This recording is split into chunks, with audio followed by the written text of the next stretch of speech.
Live from the internet, this is the Crystal Chronicles, your Dissidia Final Fantasy Opera Omnia podcast. Welcome to episode number 80, recorded on this December 12th, 2019. Well, friends, I'm sorry to say that Mino Spellgood cannot be with us tonight. He had to pick up an extra shift at the In-N-Out Burger to pay for his ingot packages. So we do have a special guest, but before we get to him, we have our co-host and your friend. His name is Kreese, aka Zerink. Kreese, you didn't have to pick up an extra shift. How are you doing? I am continuing to be lucky because I just got Rem EX and 10 tickets. I don't know what to do now. Nice. Why is that bad? Because I really need Power Stones and I don't know if I should continue bowling. I'm going to do mine on stream here while we're talking, but I would be in the exact same place. So I'm kind of hoping just first for Power world Stones. problems. First world problems. And look who's talking. The first world problems himself. His name is Inkwelder. He's our special guest tonight. You may know him as the leader of the Tomberry Troop, our arch nemesis is. Oh, is that still running? No. I thought Mino. I don't know anymore. Mino tricked us into saying that we surrendered. So yeah. Apparently, Mino surrendered to the Tonberry Troop as well, though. Oh yeah, he did do that. Yeah. I don't think it was ever a real thing. So Inkwelder, welcome to the show. Welcome back. How are you doing tonight? I am doing well. My Rem is purple, so I am very happy. Thank you for having me. Well, thank you for being here, and thank you for all of you who are resubscribing or subbing. Infected Heisenberg, God of Cloud 9, Ito, Shiro. Thank you, everyone, for your Twitch Prime or Twitch subscriptions. That's just a great way to support the show. We do appreciate it. It does help us out. So if you have an Amazon Prime account, feel free to jump onto Twitch, give us a sub, or if you like to use real money, we'll also accept that. So and so will Twitch. Funny how that works. Thank you all for your support, and thank you everybody for being with us tonight live as we hang out on the show. So yeah, let's get going with the news of the day. There was a change. I think this is a first for us in the panel mission. So the current panel mission actually changed. The early December panel mission replaced Marilith, or replaced the effect boss, or you have to kill these number of effects, which was the Ultimecia boss, with Marilith. And I think we're going to be fighting Marilith in the Machina event. Is that correct? Yep. Yeah. Yeah, so there'll be two of them. If you did not get enough effects, AFFECTs, from the Ultimecia event. Affects. The big problem with the affect boss type is that it only exists in the Ultimecia event for the moment, which made it difficult to complete if you started to try to go for it now, for example. Correct. So now you can complete that if you did not with the Machina Marilith event. And there's Marilith running around in some other places too. There's also... Yeah, I do think that was something they definitely shouldn't have had a gap in... There was like a 24-hour gap between Ultimecia ending and Machina starting. And so people that saw it change over away from effect to Marilith, basically, like, you would have had to go to like some obscure chapter or some, I don't even know. Marilith is actually available in a lot of the intermediate tier difficulty stuff, summon grinds. I think it's stage 3 events from like Ramu or Brothers or something. It's present. It requires a little bit digging to find, but it is there. Yeah. I think it's like, normally I don't even hunt down the Chocobo panel stuff. I just do the content and I wait for content, and that's fine. But yeah, I think they should have tried to have the banners closer together. But yeah, I guess that's true that it does exist in a bunch of places. It's easier to find Marilith than it is to find affect bosses. Let's put it that way. For sure, I agree. 100% on that. Kreese also wanted to remind us that the Usher in the Mist raid event is not over. we have to kill that thing 50 times, and we are now on 48, I believe. So do not neglect this co-op. Hit it a few times a day if you can. You can solo it if you have the right team. If not, just do the lower levels, and we just need to get a number of kills, 50 kills to get all the rewards. And I think an important thing to remember about this is that it actually is better to do it at higher difficulties if possible, because it does more HP damage. Yeah. So whichever difficulty you're most comfortable doing it at, try to do it there. If you have boosted characters that are very well geared and strong for this, i.e. Kuja, Lilith, Lena, try to bring them to teams because they help kill it faster. And just generally try to help contribute to it. The important thing is we're going to get to 49 kills very fast. It's just that at 50 kills, I think Mino spoke about this on the last raid boss. Every 10th boss kill requires about 10 times as much HP damage dealt. So while it seems like we're close, we're going to have to grind it a little bit. And I just want to remind everyone not to forget that, as we have a lot of new co-ops coming in the next week or two. And we do have quite a few different co-ops ongoing, including the Winter Festival got an update. So there was a new co-op added, and that is the Ice Gigases. And you fight 2 of them. They're pretty easy. They're only level 80. Bring AoE characters, Squalls, Kujas, Aces, Agrias. Bring Agrias, bring Faris. It's been a lot of fun with Faris. Especially. Faris is a great option. Basically, bring anybody. And if you have a slow character, sit back and let everybody else kill it. So it's pretty easy, pretty good. But there's new rewards in the shop, so make sure you pick up those. And you can get a lot of free tokens just by playing it a few times a day as well. And get those for power orbs and guard orbs and artifacts and gil and whatever you need to make your work. So there will be a second part to the Winter Festival, but this was an update to the first part. I believe that's how that works, correct? There will actually be based on the end time of this current token shop, the next portion of the Winter Festival event, if it has a new set of co-ops, will have a second co-op shop associated with it. So tokens most likely will not transfer over to the next part. That was super nice of them, though, to refresh the shop. I wasn't expecting that. I was not expecting it either. I threw all my tokens at just getting more power orbs. Yep. Yeah, power orbs are running low, aren't they? Yeah, they go. I dropped below 2,000, maxing out Agrias and Faris this week. So yes, they go quick. Yep, that is for sure. Well, we are going to move to the event that we did have, and then we are going to cover the Machina event tonight.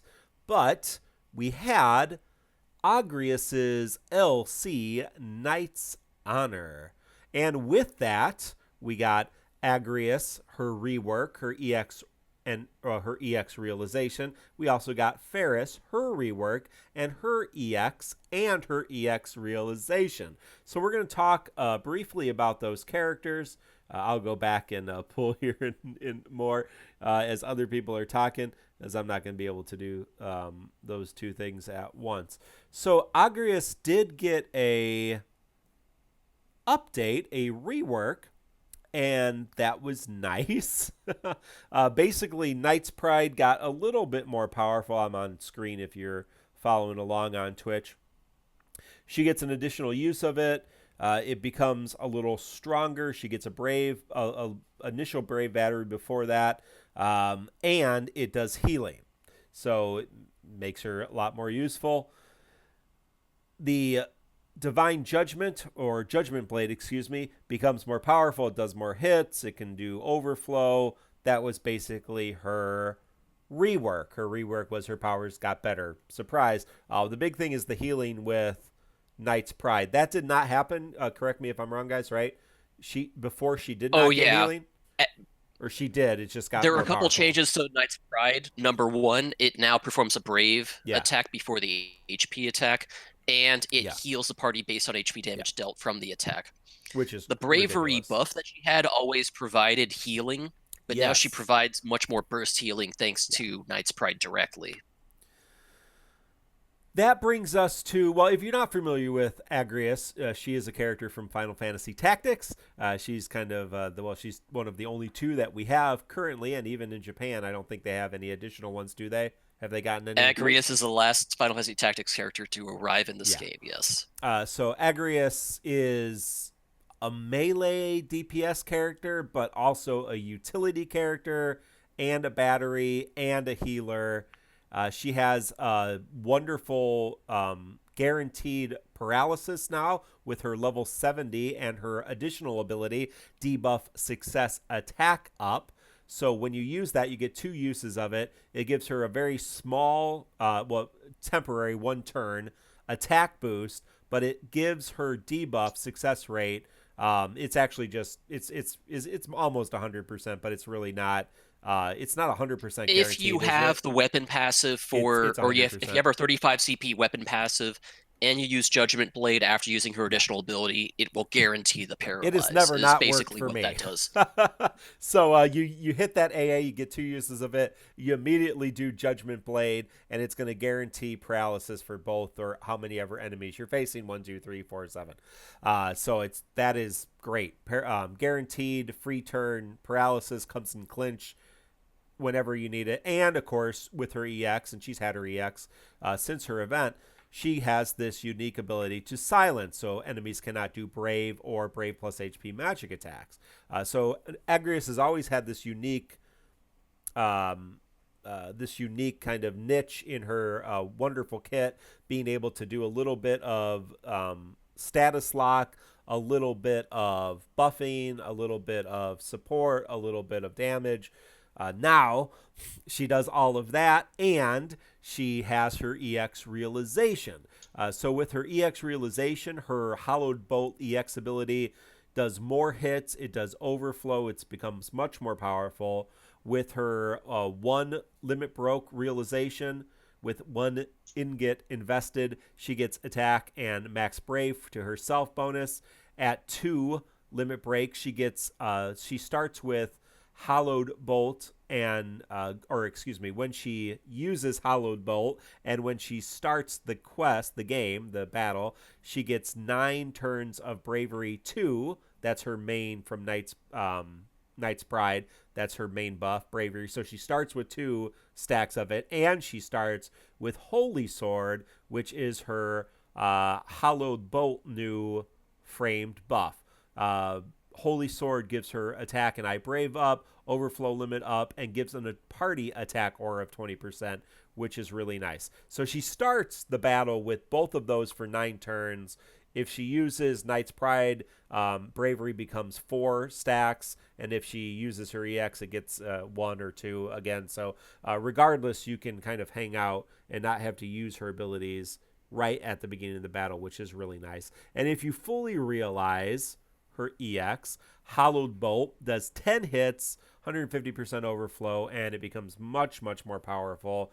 Her sphere is a max brave 10% when HP is max, which is nice A sphere for those attackers in your life.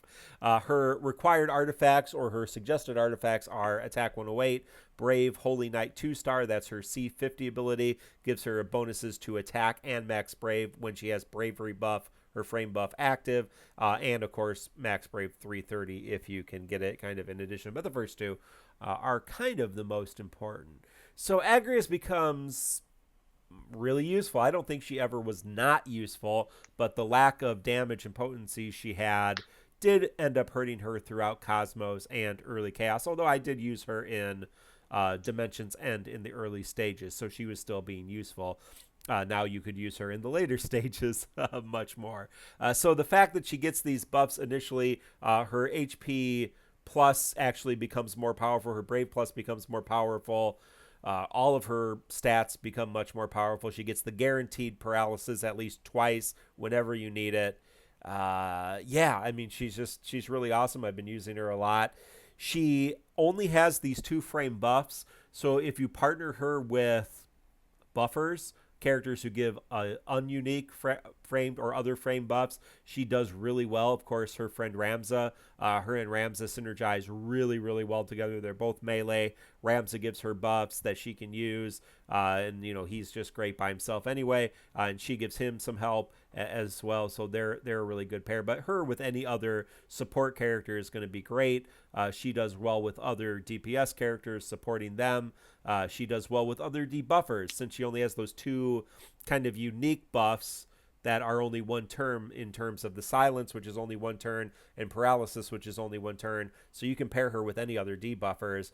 She's not going to knock those off, or if she is, they're only going to last one turn. So you'll be able to apply buffs. Unless you're fighting a magic, a physically resistant boss, or you need really a heavy magic party, Agrias is going to fit in really well with pretty much anybody. I think a lot of people either already had her or were planning to pull her. This was a really good banner. We'll talk about it here in a second as Kreese will continue with Faris. But if you got her, you probably already leveled her up to level 70, and you already probably fully realized her EX weapon. And that is, I believe, our recommendation. As you can see on my screen, that is what my Agrias is looking like, fully realized with 3 ingots invested after the realization. How do you use her? She does have limited abilities. She does get an extra ability of Knight's Pride, an extra use of Knight's Pride, which is nice. So that goes up to 5. Her buffs last 9 turns. So you don't have to waste your Knight's Pride. For example, this Chaos event, I don't really think I used maybe 2 of her abilities until I got into the last wave. So I pretty much, you can say, well, you don't have to go into Knight's Pride. But if you use Knight's Pride early on in the game, you will get that additional bonus, because for every stack of Knight's Pride, you get additional stats, additional attack and max brave, additional party regen, additional party HP regen. So it's not a bad idea to open with, or soon after you start, use one of those Knight's Pride so that you're at 4 stacks. And then by the time you're just brave plus HP plus, their HP plus is pretty good now. It does a brave hit now as well. And get some brave game before it happens. So it's a pretty useful attack. You'll be able to use your Hollowed Bolt, and I believe Hollowed Bolt does add to bravery. Is that correct? Or am I just imagining that, guys? What do you... It does. If you get her to 2-3, then whenever she uses Hallowed Bolt, or whenever she starts the quest, she will get so anytime she uses her EX, she does get the Holy Sword frame buff, but she also adds stacks of bravery. So you can actually use her EX now to give her, and that was not the case before, to give her additional stacks of bravery. So bravery is not going to fall off anytime soon, where before that was, even though you had 4 uses of Knight's Pride, you had to use 3, correct? 2, 4, and 5. You had to use 3 of the 4 to get it up to 5 stacks, and then you only had 9 turns of that, and then 9 turns for the other one. So that was really only leaving you with 18 turns for the battle, which is a lot, obviously. But now Knight's Pride is never going to fall off because it's always refreshed with your EX. So you don't have to be sparing with her abilities, but there's no need to burn abilities until you really need to use them. And once you really need to use them, you can burn them down really, really fast. And once you break into, especially in Synergy and in Summon, Hallowed Bolt is doing full AoE HP damage. Judgment Blade is doing split damage, but it has 150% overflow. And Knight's Pride is doing a ridiculous amount of brave game and additional hits. So she can do a lot of damage when it comes to, having to burn down her abilities, or she can just play a long game and heal when she needs to heal, paralyze when she needs to paralyze, silence when she needs to silence. So that is one thing I would say. You definitely want to make sure that you're keeping your Judgment Blades, at least 2 of them, for when you need to have that paralysis with her AA. And you probably don't want to waste her. You probably don't want to waste her EX unless you desperately need to reapply the buffs, or if you want to make sure that you're waiting till the enemy is not going to be able to do their magic attack, their brave or their magic attack. So, any thoughts about Agrias? She's great. I already had her, so I fully realized her very quickly and have been using her, and she's a lot of fun. I did not have Agrias going into the banner because I tried to rage pull her back when I failed to complete her EX fight during her original event, and I rage pulled and failed to get any gear for her at all. In fact, it was a really bad situation for me, and so I decided going into the Chaos era that I was going to make sure I did not miss Agrias again. I was going to pity her and Faris if necessary. And based on my experience with her so far, she's been a very versatile character. One thing to point out is that Agrias is not the same raw damage dealer type as like a Squall or a Cloud would be, but she brings a lot of utility to the team along with her damage and a lot of combat longevity. She's there for a long time. Her buffs do not go away fast, and she's providing constant benefits of party increased damage, party increased brave, party healing, party brave regen, along with just contributing in general and sometimes shutting down dangerous attacks. And that's where I've been using her, is just as a filler slot for I need someone to provide some extra benefits and some utility to the team, but I don't want to give up too much damage. Agrias will fill that role. I'm assuming Ink agrees generally with this, but let's see what he thinks.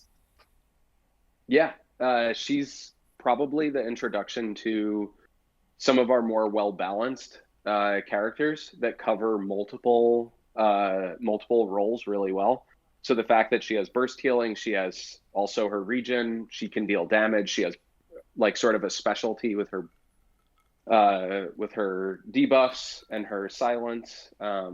Yeah, she covers like everything, which is why she's so useful for us right now. And I think one teammate that wasn't mentioned that is absolutely excellent with Agrias, even though I didn't pull for her, is Ultimisha.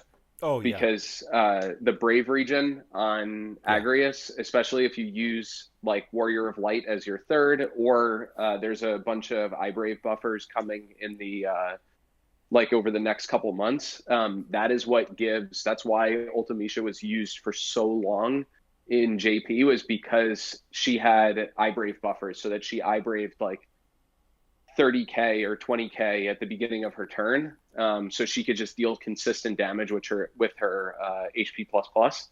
So yeah, there's just a lot of good teams that Agrias works with. She's not very picky, but you do have to try to increase her aura, which is why she works well with Warrior of Light and some other iBrave buffers. Her auras are just fine. They're certainly lower than Keistis's, for example. So it's good to supplement her auras with someone else as well. But it's nice that she has some. She's a great unit. The thing is that Agrias didn't necessarily need those auras to be good. They're just kind of like a plus on top of her whole kit, which is the reason I consider them a bonus rather than like, well, her auras aren't as good as other characters. Yeah, very fair. I agree. Totally doesn't need them. She does so much on her own by herself. So that is it's Agrias. Nice to have her. It is nice to have her. That is Agrias. Yes, I did get a gold Aria's Music, and thank you for the subscription on Twitch. It was a Machina 15 after like 40 tickets. 1 gold. It's been a good pull so far. But there was because you're on stream. It's your own fault. It is my own fault. That brings us to another character, and that character's name is Faris, and Faris got a rework and an EX and an EX Realization, and Kreese is going to take us through that. Faris is so fun now. Big changes to her base kit were that Water Whirl and Cannon Fire both now have Overflow default, which makes them much nicer. Other characteristics that changed: Faris now has a new unique buff that is granted by Water Whirl called the Pirate Way, which just gives her some personal buffs to her attack, max brave, and speed to help her along.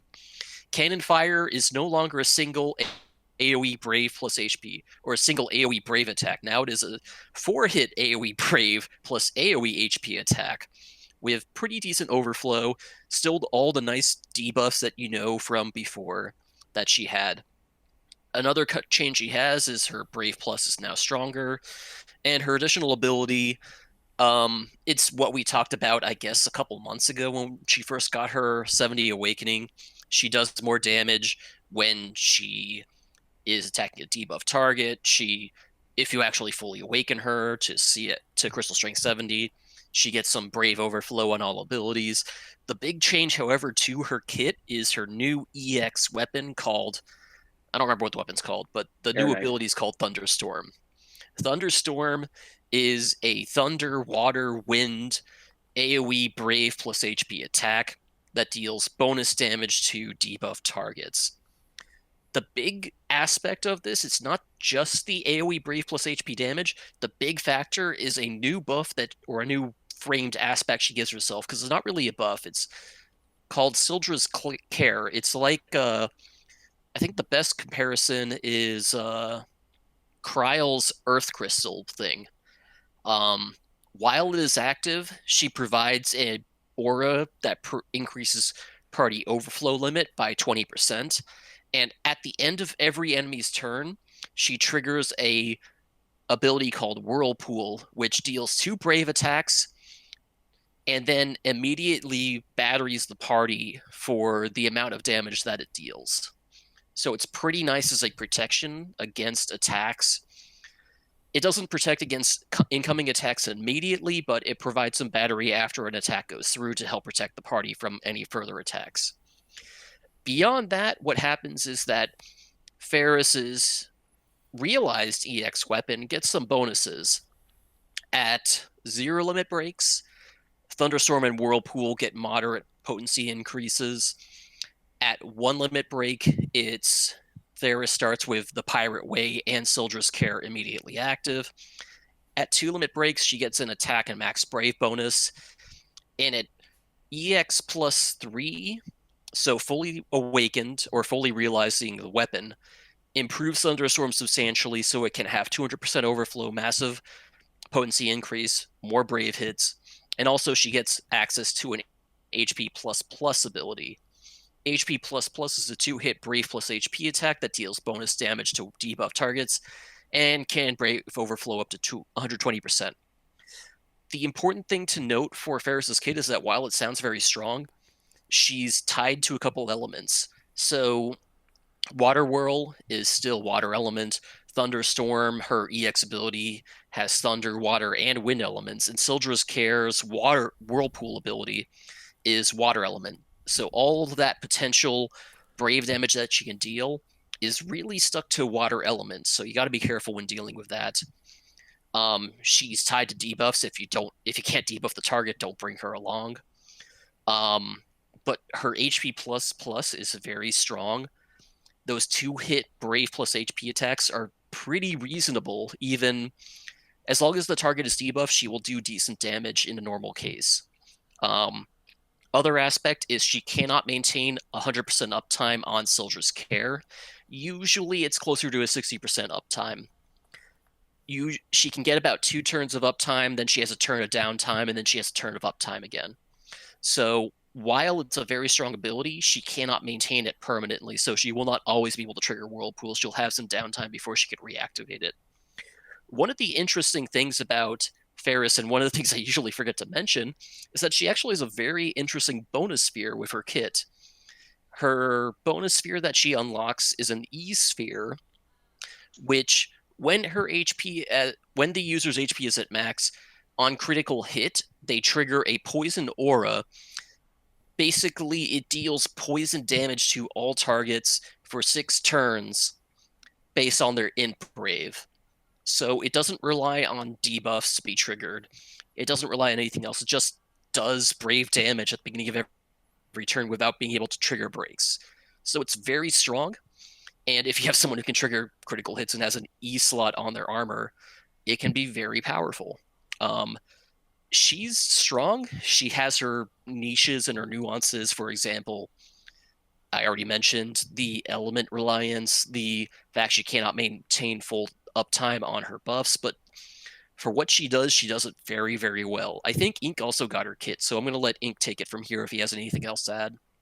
Yeah, I am absolutely loving Faris's improvements. So I only used her a little bit in the 60s era. I used her on the Agrias event originally, but not much outside of that. And now that she's here, wow, she just does a lot, especially that 2 brave hit you mentioned. The overflow for the party is amazing. And if anyone has Faris and Realm together, you definitely should try them. They are such a perfect match for each other because Whirlpool triggers, deals brave damage, batteries the party. Realm gets an immediate free turn, dumps her HP that she just got batteried from Faris. Then the next one goes. The next one attacks, Whirlpool triggers, Realm steals another turn. It is so much fun. The amount of damage that those two can do together when Faris's buff is up it's so much fun. And her sphere really is, there's no effect like that in the game. No one has a poison aura. So I would definitely recommend giving it to a favorite that can do hits. I personally will be throwing it most likely on Sarah because she's a favorite. But yeah, Faris I think has a lot of synergy, especially with Kryl. So if you have Kryl also, you should use them together. They actually work very well together because Kryl imperils Thunder. So even if, let's say, Wind is absorbed from an enemy, Kryl can imperil it, and then Faris can deal weakness damage on her EX. So it basically makes Faris from like unviable in the battle to being excellent. So yeah, for people that have Kryl and Faris, I think they're really good together.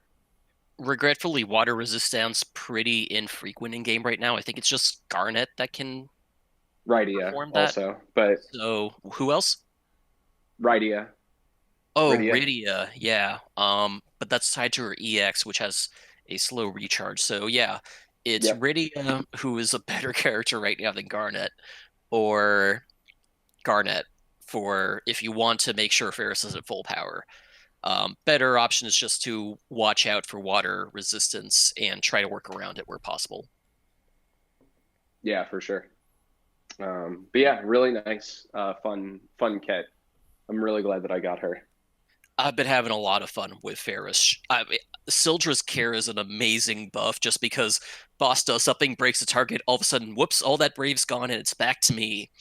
Even during the the Chaos fight, once they were at their full defense values, they were not taking a lot of damage, but they were taking enough that I was getting the Brave to protect my party against further breaks, which was really nice. Cannot be understated. It's very good. And yeah, I was also surprised. I do want to try her out of Synergy, which is unfortunate that she's locked out of Machina's event basically because they resist all 4 of her debuffs. However, yeah, in the next event that I can use her, I definitely want to try out her Whirlpool in that lower 50% range when they do get their buffs up. But I think as long as you've got auras with her, you will be okay. And that's worth mentioning that Faris does not really provide much in the vein of auras for the party. Most of her bonus is on the debuff end, so keep that in mind. She'll probably need some party auras to help improve her damage. Obviously, her debuffs are very strong, but you still want some attack auras, for example, to improve herself. Anything else on Agrias and Faris before we talk about the banner? I've got the polls up. All right. Well, the banner is excellent, as we, I think, all agree that I think all 3 of the current hosts have Faris and Agrias EXs? I think so, yep. Right? Yeah. Yep. Yeah, so I think we agree this is a great banner. The third person is Ash, and she has her 35 and 15, and she's not great at all. But the other 2 are wonderful, and so it's a good banner. Of our community, there was 23 2 willing to pity it, 5 willing to use gems, 24 willing to use tickets, and 6 skipping of the ones who did the podcast polls. And if you want to participate in the polls, just jump on our Discord and look at podcast polls. And we have these wonderful polls that our friend Quetz, the creator of MateriaBot, has created for us. So of the people who were talking about polling, when it came to Agrias, only 2 were going to keep it as an EX. 2 were going to just realize it. Only 1 give it 1 ingot. 0 were going to give it 1 ingot. 1 person was going to give it 2 ingots, and 45 were going to 3-3 Agrias. So obviously a lot of people going all in on Agrias. Now, Faris, a little bit different story. 1 person was going to keep it just at EX. I guess I kept mine at EX, so maybe that's me. 14 people were going to realize it. 1 person used 1 ingot. 2 people used 2 ingots, and 20 all 3. So the majority of people were either just going to realize it or were going to go all in on Faris. Did you guys give recommendations on what you thought investment-wise for Faris? I don't remember. Personally, I think she needs the full limit or the max out. She needs fully realization because that HP++ really improves her combat longevity. The HP plus is okay. The HP++ is a lot better. Yeah. Yeah, 2 hits with overflow. I don't know anyone outside of Titus maybe that has 2 Kuja hits with overflow. Oh, Kuja, okay. Yeah, it's pretty rare though. Like not many characters have that. So it is a really nice skill to unlock. And I will say when I posted a run with Faris, there were multiple people that like messaged me or replied that said, wow, I can't believe Faris was dealing that much damage. Like she was pumping out like 88, 90K on water whirls. It was just, it's a lot of damage. If you've got her and you have a good team comp for her, she's quite great. Well, that brings us to the Lost Chapter. Spoilers, I don't know if you guys wanted to talk about anything about the Lost Chapter. Pretty Girl Dress-Up Party was the conclusion of Agrias Lost Chapter. There was some commentary that appeared on Reddit based on the fact that they seemed to insinuate that costumes were the way to go and that you should invest in costumes. I don't know if it was well, the funny part is if you look during that last cutscene, the three women on the right of the screen, I believe they were Y'shtola, Terra, and Yuna, all do have costumes, and I had all the costumes equipped. And so here's the three default characters over there, and the 3 costumed characters over here. So yeah, that's not okay, Squex. Yeah, I don't know if you were really trying to be funny or evil, cause yeah, I think that's pretty rough. Oh yeah. But that's what girls talk about, dressing up and being pretty. That's right. That's what I learned from. I've heard from somewhere that apparently the Rouge comment that Agrias makes is based on something from the War of the Lions version of Final Fantasy Tactics, but I'm not aware of it. I would personally. I don't know, yeah. You can let us know. But let's talk about the actual. That was one of the earlier events, obviously, during our very difficult Hell month in GL. So the story's pretty self-explanatory. Let's go to the Chaos event, because we now have Chaos difficulties in our Lost Chapters. And in this Chaos event, you fight a couple of those floaty agent guys, those night guys.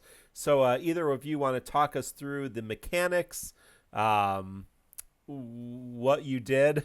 You guys both had Faris and Agrias, so I shut them down hard this time because I cannot shut them down hard last time. It's so easy with those characters. There's a reason my note reads, have Agrias equals win again. Well, I think Mino was giving me a hard time because I referred to this chaos as easy. And I did it 2 or 3 times.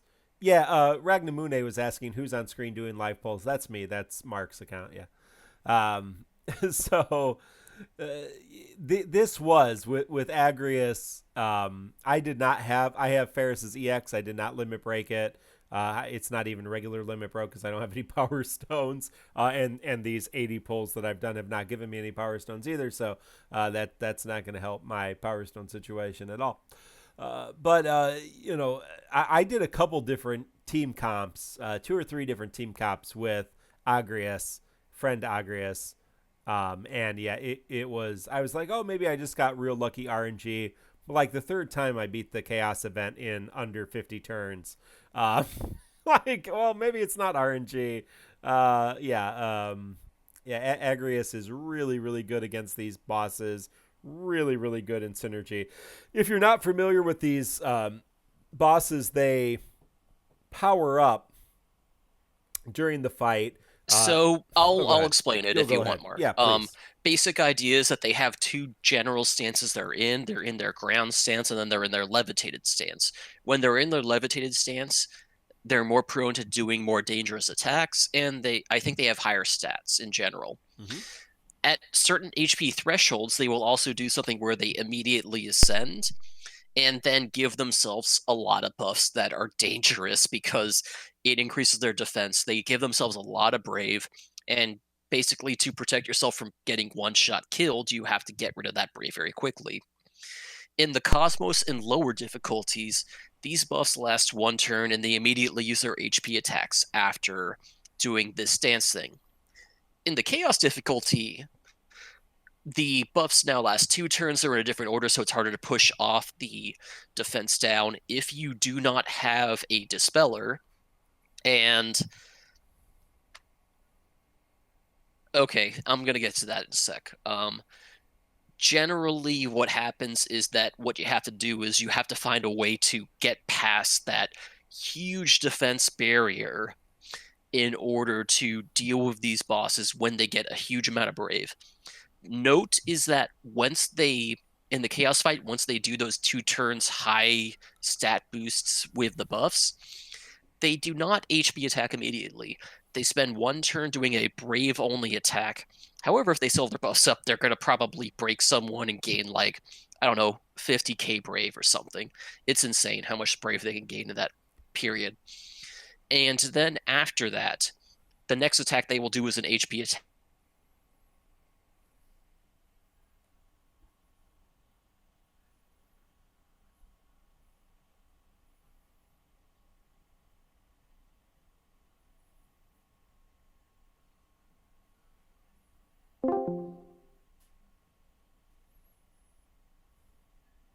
Anymore.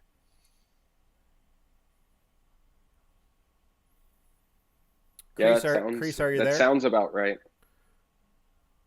Yeah, sorry? Yeah, I think we lost the stream here, so. Oh yeah, stream's still good. Oh wait, never mind. Yep, hold on. Hopefully it wasn't in the middle of my conversation. It was. No, I don't think. Towards the end of it, so. Let me see if it pops back on here.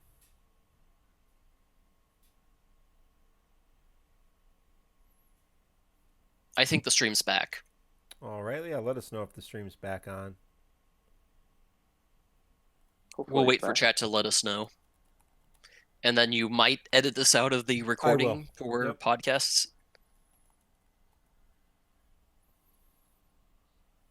Yep, the stream is back on. I think we're good now.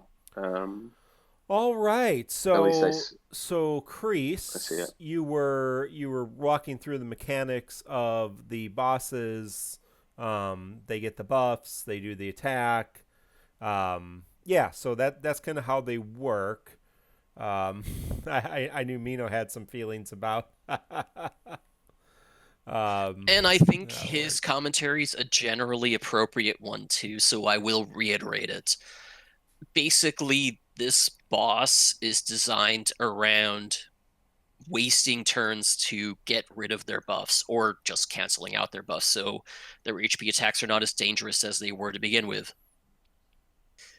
It's basically designed around Agrias because she silences and she paralyzes, and they only do magic attacks that are dangerous, and paralyzing delays their turns, so their buffs go away and you can deal with the problem. And Faris is boosted, and she's designed to be there to dispel and debuff the targets. So if you have those two characters, you don't have a problem. If you do not have those characters, all of a sudden these things are monsters and you don't have a way to deal with them. And it's a bullshit fight because there's only one way to work around them, which sucks. Period. I don't think there's any way around it. It just sucks that there's only one way to deal with this boss. Period. Well, I think what is useful is that I don't remember if it was Strafe or Jin. I think it might have been Jin that did like a Faris 35 run. Yeah, and I know there Jin was a Lee. 30. Yeah. Sorry? It was Jin Lee. Yeah, okay. Yep. Yeah. So, like, the whole thing is you just need to get your roles covered, right? So that's why Faris 35 just works, and it's because of how strong Agrias is. So I think he brought Agrias and Ultimisha and Faris 35. And the reason that it works is because Agrias covers basically all the roles, but Ultimisha can shave that Brave down as well, and she synergizes with Agrias. So all Faris is there for is literally to dispel. That she doesn't have to do anything. She doesn't have to deal damage. It's just not needed just because Agrias is boosted. So she's got basically an aura on her all the time. And Ultimisha at the moment is quite broken for the game. And so, yeah, like that team just works. You don't need a dispeller, or you can use a budget dispeller. But unfortunately, Faris is the only one that we have right now. I will point out that along with Jin Lee, the sensational Ian, also did a Faris 35 CP only run. However, instead of running Agrias and Ultimecia, he ran Ultimecia and Warrior of Light. However, the ingot investment was no different. He had a fully realized Warrior of Light and a fully realized Ultimecia in that team. So, if you want to make a Faris work, you still got to invest ingots and other characters to carry that Faris along the way. She makes it more manageable, but you cannot get past that ingot investment to complete this chaos fight. The first run that I did, I actually brought Lulazette, and between Ultimecia and Agrias and Lulazette's debuffs, they were able to push all the buffs off. The other option, I also did Ramza, Ultimecia, and Agrias, and you just kind of take the attacks at that point. You just kind of let them do their damage and move on with your life, which is, you just have to be careful about who's getting broken and you know, whose health is at what, and it's better if you can do it one at a time.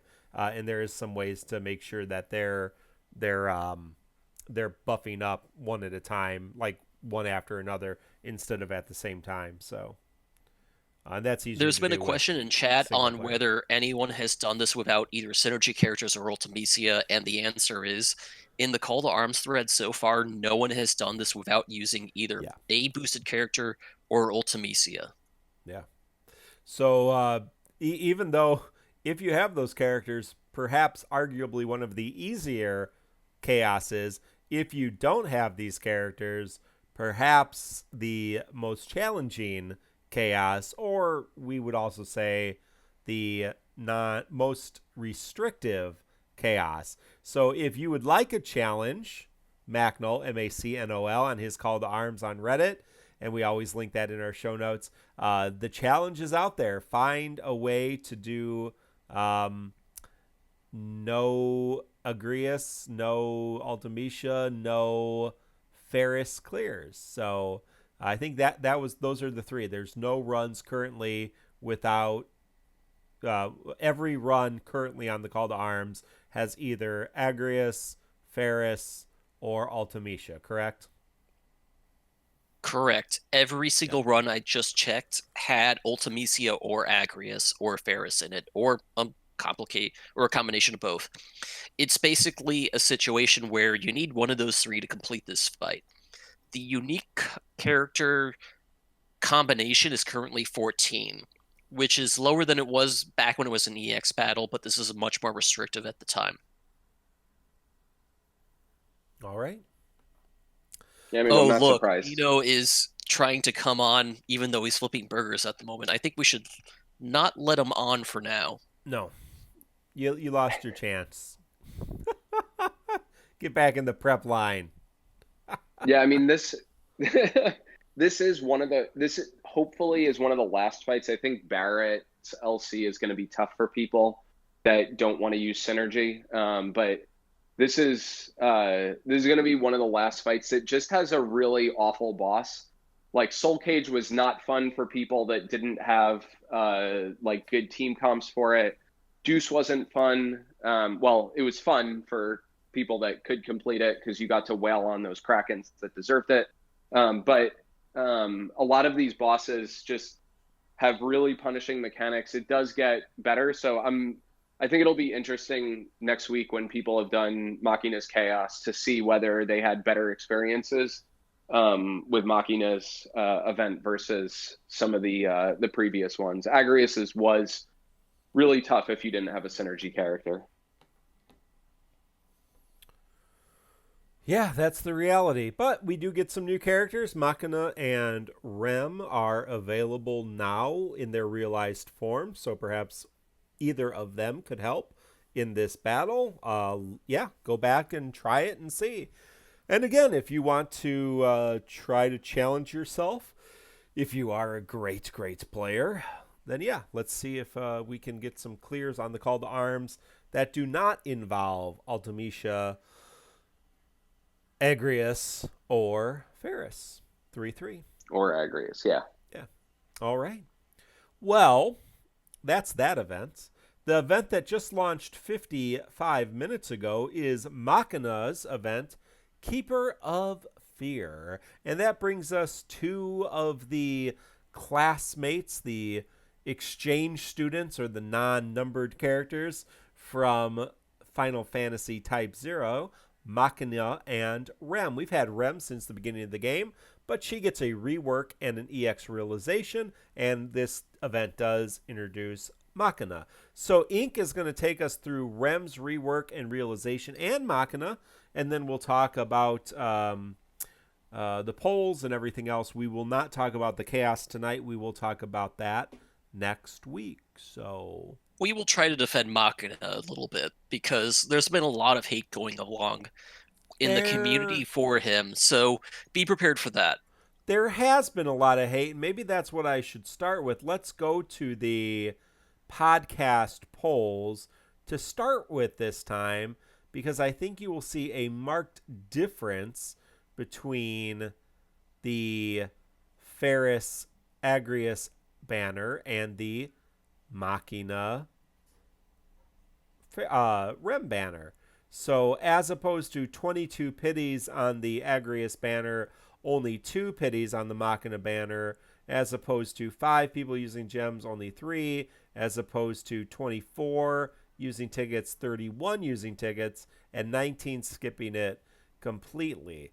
Well, that's just in our community. If you go on Reddit and Twitter and Facebook, there's a lot of people having a crap fest on Machina, having a crap fest on Rem. So, Ink, would you tell us a little bit about these characters and maybe why they don't suck?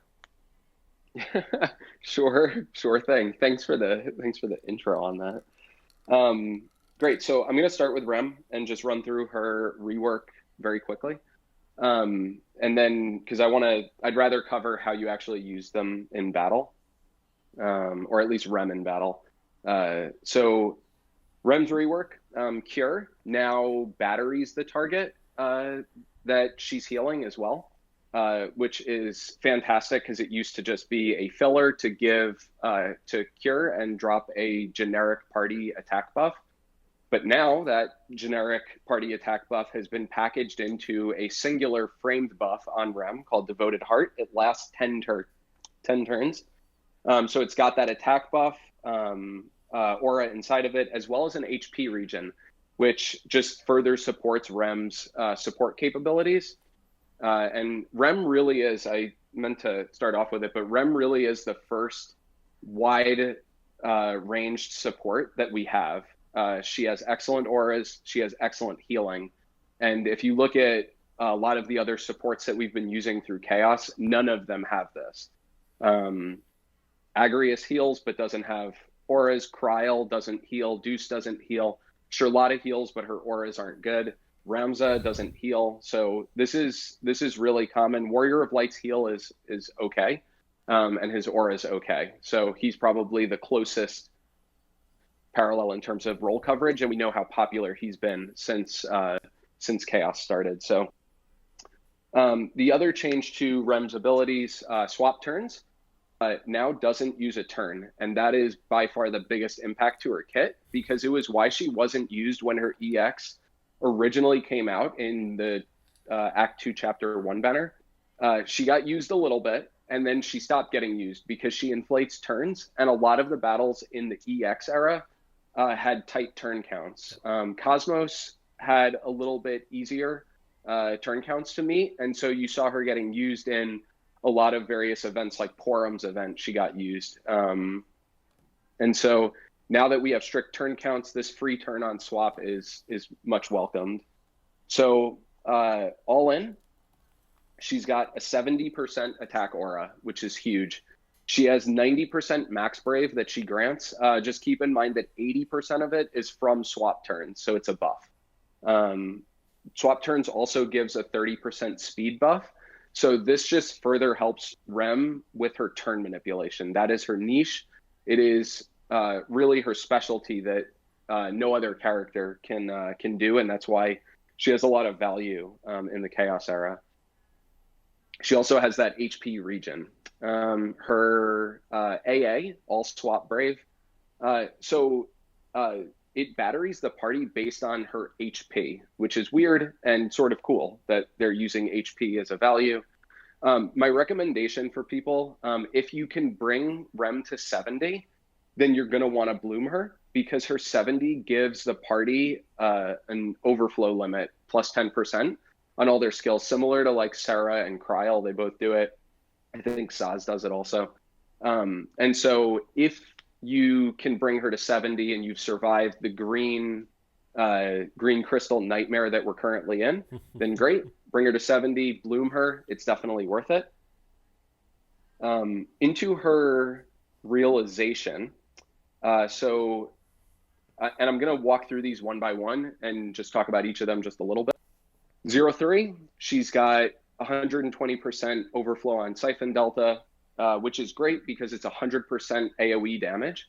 And for most people, Rem is perfectly fine here. Her contribution in battle is her auras, her healing, and her turn manipulation. None of that has anything to do with her EX+, which is why for right now, she will function absolutely great at EX plus 0 of 3, and why this is potentially a good banner for people is that it's a low ingot investment character that provides a skill set that no other character can do right now, which is pretty attractive. 1 out of 3 ups the number of brave hits on her EX to 4, and it gives her a huge potency increase, and that's really important for her because it counters the fact that she's really bad at brave shaving. Her EX is the only way she brave shaves. Outside of, if she has to brave shave, she basically has to swap burn an ability to one of her teammates, and they have to shave, and they're using an ability. And so her EX getting stronger is definitely a good thing for her. At 2 of 3, she gets attack and max brave stats plus 20%. That's good because all of her batteries are based off of attack and max brave. Any improvements to max brave are very much welcomed. I ran the stats. If you run every single character in the entire EX Plus era, Rem has the all-in highest max brave stat.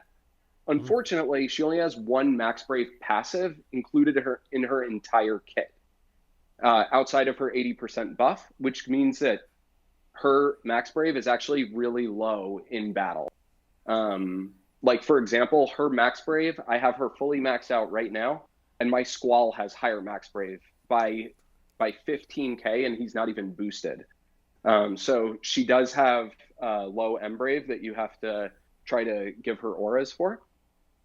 3 of 3, she's going to battery the party before she uses her EX attack, which is great. It amounts to usually, I think I was testing it around 20 or 30K, at least in Synergy. Got to test it outside of it though.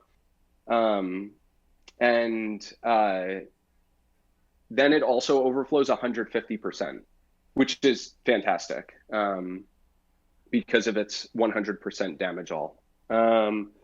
If you do bring her to 3 of 3, if she's a favorite, you won't regret it. She does a lot of work. She covers her roles really well, but you certainly can use her at 0-3. No worries there. Her sphere, if you max her, is an HP regen plus 5% for 6 turns after HP drops under 50%. So a lot of characters would like this, and none of them are Rem. She heals herself really well. Don't bother giving it to her. Renoa would like it, obviously, because she hurts herself on her HP plus. Bosch and Snow both have C slots that fit this, and they're tanks. So they're going to attract HP damage sometimes. So they're both good candidates for this. And also Furion and Maria, they both like being overhealed because it batteries them. So yeah, all of those characters might be good for her sphere, but definitely don't give it to herself. Okay, so just real quick in terms of using Rem, you're generally going to open up with swap turns. You want to get those buffs on your strong characters. You also want your speed for the party to go up. So that's good. From there, you're going to use... Question, sorry, I don't mean to interrupt, but no, is please. there ever an instance where you'd want to start with Cure to get that Devoted Heart buff up first? I don't think so. I can't imagine it, because usually the reason most of the videos that I've watched, she always opens with it just so that she gets her next turn faster, because swap is a high turn rate. And so you'll actually, a lot of times you'll move her turn up and be able to apply the cure earlier. If you just cure, then she's sort of sitting there waiting for that speed buff to go up. So usually it's better because you also want to boost your party's max brave. But yeah, I would pretty sure that swap is always going to be what you want to open with. But I think right after your first swap, you should cure to give your attack up, the frame buff, and then move to swap turn after that to give your third party member their buffs up. So swap is really nice because it batteries both Rem and the target. And so by this time, Rem is basically maxed out on health. On Brave. And so you can either use her HP plus to battery her allies 50% on the damage dealt, or you can, her EX is probably going to be up soon. If it's not up already, it recharges every 2 ability uses, which is really good because you use her EX and it grants her a Siphon buff. And that buff is only for 1 turn, but whenever she uses an ability, skill 1, skill 2, or her AA, it's not consumed. So really good way, because basically Rem is swap, and then her EX is up, and then she can swap for free, and then you can reapply Cure, and then her EX is up again. Then you can swap for free again. It's why she has so much longevity in battle, for sure. And for Cure, you really don't need to use it, except to keep your buff up.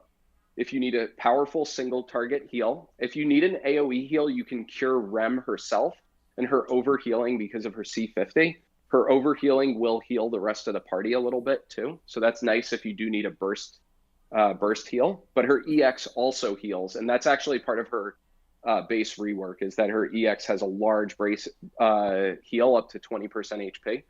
And on such a fast recharge, your party's gonna stay really healthy often.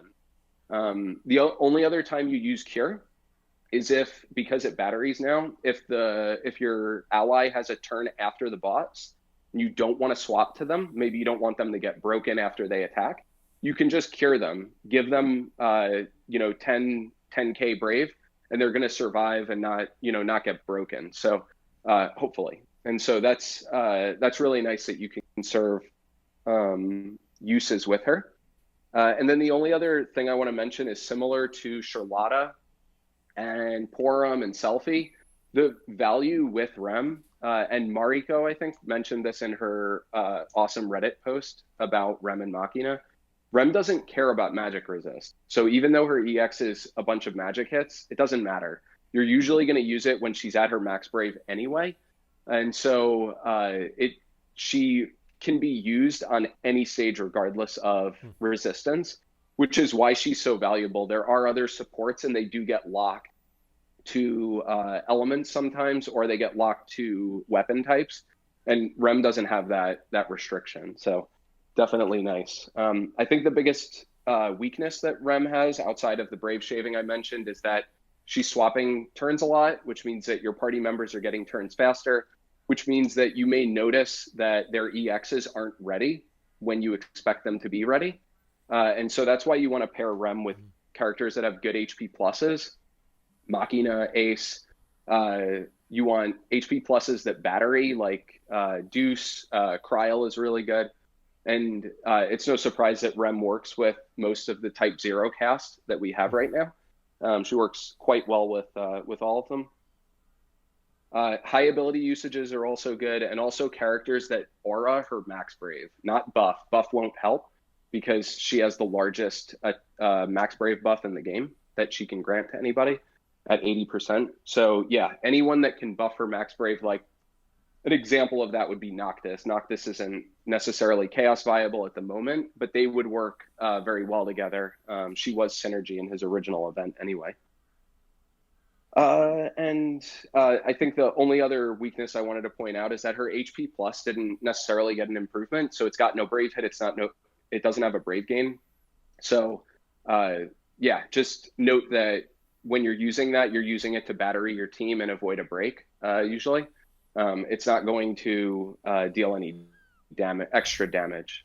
But Rem is a very amazing, and I was just using her in the Lost chapter or in the Machina event, and she is everything I hoped for and more. She's already purple. So do you guys have any thoughts on Rem that you wanted to mention?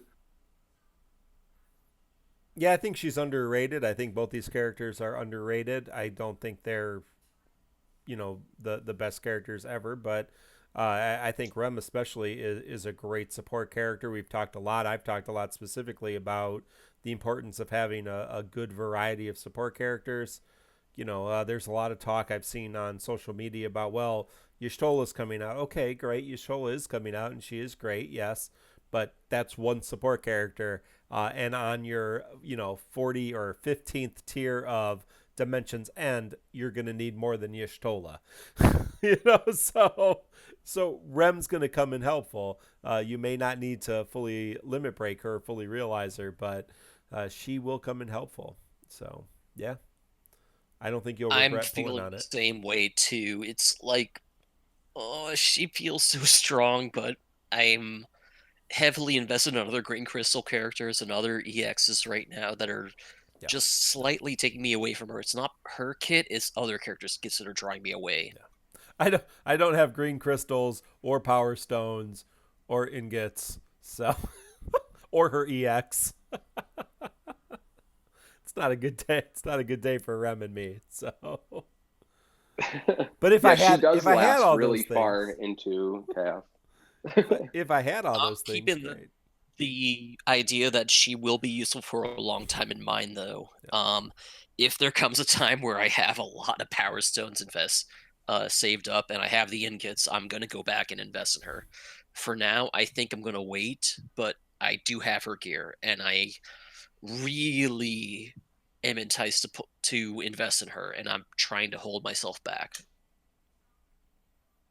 Try the event first and see how it goes. It's also worth mentioning Rem doesn't need her 15 CP passive. So, I mean, it's certainly nice. It helps her heal more. But given that she has an HP regen, she heals on her cure and she heals on her EX. She doesn't really need it anymore. So yeah, Rem's 15 CP is literally one of the first weapons. So it's terrible. Yeah, it's not good. Yeah, you definitely don't need to max it. Don't use power stones on it. Yeah. Cool. Yeah, there's somebody else on this banner. He's a character that a whole bunch of people really don't like. So his name is Machina. Is his name Sid? Yes. Oh my god. It's not Sid. Yeah. You just popped a vein on Araley's forehead. So Machina I'm going to cover differently just because he's a new character. So I'm just going to talk about how to use him and his skills as we go along rather than any changes. So Machina is a damage dealer. He's got some free turns built into his kit, which are definitely something that he needs to add a little bit more, to add more utility to the Chaos battles. So his skill 1, Awakening, it's got 5 uses, and it's just a 2 Brave plus HP attack, but it has instant turn rate, and it gives him his signature unique buff, Awakening. And that Awakening buff should be on him at all times. It's 80% max brave and attack in a framed buff. So a ton of value in it. He does start with it at his if you invest in his EX plus, so that's worth noting, but otherwise you're going to want to open with it. And it lasts for 10 turns, and Machina very much is caring about spamming the HP plus attack that he has called Furious Blades, which is turned on from Awakening. So use his skill 1, you get his buff, he gets an instant turn. You immediately get his Furious Blades, also his Brave Plus. The way that his kit works is that if he uses any of those attacks, skill 1, Brave, or HP Plus, it will turn his Furious Blades into basically an HP Plus Plus, or Furious Blades Plus. And he ping-pongs between these two things. So Furious Blades, his normal HP plus, is 4 Brave hits on an HP attack, which is really nice that you can reuse, but it has no overflow. It does have high turn rate, though, so Machina can take more turns. The reason that's useful is because his HP plus Furious Blades plus, it's a 1-use, 4 Brave plus HP, it overflows, and it has no turn count associated with it. So basically, half the time he's doing a standard Brave plus HP attack, and the other half the time he's doing an improved Brave plus HP attack with overflow and no turn count. And he uses his HP plus a lot. His skill 2, Cyclone Drive, it has 8 uses. Basically, it just deals a lot of damage. It's six Brave hits. It overflows 150%. It's great for shaving. It readies your EX once you've already cast your EX in terms of like the recast ability. Skill 2 gets it ready right away. Similar to like Cloud. Cloud has a normal charging EX. You use an ability, it charges his EX right away. So skill 2 is going to charge that EX. And afterward, after the attack, it gives him a Brave gain. And that prevents Machina from getting broken. So that's really handy when he's being targeted. You can use his skill 2 to deal a bunch of damage and then make sure that you're not broken afterward. His EX, Guardian Blades, it's on a normal recharge.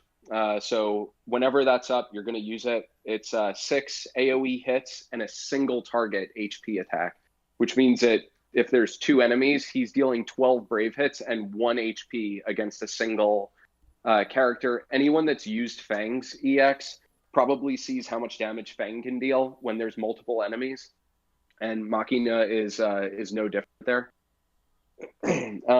He also gets that Brave gain, which is why he can always use it safely without worrying about being broken. He batteries himself 30% of the damage dealt, which is going to be a lot if you consider that if you invest in him, he's usually going to deal full 9s. That's 30k battery he gets back on his EX.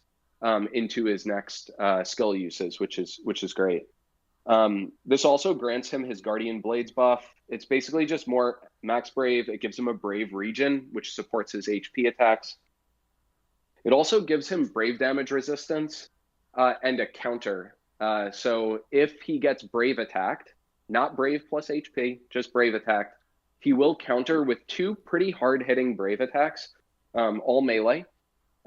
You can't really plan around this. It's sort of like we were saying the auras that are in Agrias's kit are sort of just, they're there and they're nice. This is no different. This is basically just nice that it's there. And so, yeah, his AA, if you're going to invest in Machina, you're going to bloom it. It has 5 turns extension on Awakening. It gives him 4 turns of 15% attack, which is great because if you're going into summon, you basically can skill 2, EX, skill 2, EX, and deal a ton of damage with that attack up late in the battle. And then his EX plus, I am literally not covering 0 through 2 because there's no point. If you're using Machina, you're either leaving him at 0, you're realizing him, leaving him at 0, giving him 3. So at 3, he gets he starts with his Awakening buff, which is great for 6 turns. He gets 60% attack stat up. He gets 250% overflow, which is going to move him toward hitting all 9s. And he gets a bunch of potency increases. So all of that is pretty nice. He also, if you bring him to 3, you get an A sphere. And it's actually pretty good. It gives attack and eye brave plus 10%, both stats, for 3 turns whenever attacking a broken target or breaking a target. So yeah, very convenient. Good on Machina himself, good on Zach, on Sephiroth, anyone that has like an eye brave attack stats that they care about. For Lightning artifacts, in like 3 or 4 months, whenever she gets her EX plus. Yes, Lightning too. It's definitely a good sphere for an A sphere. And then arts, you just want 3x108 at a minimum. You can do his C50, dual wielding star pupil boost. And so that gives 5% attack and max brave on his buff that he always has. So if you can triple that also, great. Otherwise, max brave is good because he doesn't overflow on his HP plus usually. So yeah, definitely make sure that you shoot for some good arts. And I didn't mention it, but Rem just wants 1 330. Don't give her 3x108, and then any max brave that you get is good. And in terms of his kit, he's a strong melee attacker. He has those free turns. He works really, really well in single target battles. There was actually a Chaos event similar to Pathos in JP. It was Rem, Machina, and a 35 CP Ramza. And literally all that they did the entire time was Rem swapped to Machina. Machina did HP plus. That's all they did. And crushed them. So that's why it's so useful. If you decide to invest in him and you do need a melee attacker, he will be very good at serving that role. You just have to keep in mind that that is his only addition. So you're going to need to put an aura around him. You're going to need to put a healer with him to cover out the other roles that are needed for Chaos. Just consider that he's sort of like a single target version of Squall. Squall, a lot of people invested in because he does a lot of AoE damage, but he's just damage. And Machina is very, very similar, and they both have good HP pluses. So, yeah, Machina helps keep the turn counts low, and works really well with Rem. He works really well with anyone that can fill out the team roles. So, Inkwelder of the Tonberry Troop, I have a question for you. I was on the internet recently, and I read a very convincing article on the internet that said that I shouldn't pull for Machina because in 2 months a better similar character is coming out. What do you think about that? If everyone pulls because or skips because there's a better character 2 months away, you will have no one to pull. There is always going to be, hey, no one should pull Y'shtola at all because Pinello is 2 months away, and Pinello is much better than Y'shtola. So just skip Y'shtola completely. That's true. And Pinello doesn't even need ingots. So yeah, I mean, it's the same argument. I think the only parallel to Machina that we have relatively is Locke. Locke awakens in a couple weeks. He's got free turns associated with his kit. Also, he's got a reasonable HP plus and good longevity. Locke does cover more roles than Machina, but it's totally worth comparing the two of them, and they both need 3 of 3. So yeah, I don't think it's fair to compare Machina just because he has a weird counter on his buff. That's not his role. His role is to deal melee damage, not to dodge enemy attacks and attack. That's other characters that are coming out. So if you use Machina, I know that he worked. I think people were using him up until RCL's event, which is really far away, and it is the signet. It's sort of the power creep that happens in our current era. Like, that's the next era of power creep now that we're out of early chaos and we're past Agrias. The next sort of power creep swap is at RCL's event, which is, what, 3 or 4 months away? It's pretty far. I'll chime in and say that I think Machina's problem is his timing. He's coming off of a couple of strong mainstay characters that led games that are stronger physical damage dealers. And he's here and he's saying, I can do that just as well as you can. And everyone's saying, okay, why should we invest in you too, rather than saying, why should we invest in you, period. So Machina, if you need a physical damage dealer, is really amazing. He will do a lot of damage against single targets. But if you already have Cloud and or Squall, you might not need him as badly as you might otherwise, is what I'm seeing here. Yeah, he doesn't have the utility that some other characters have.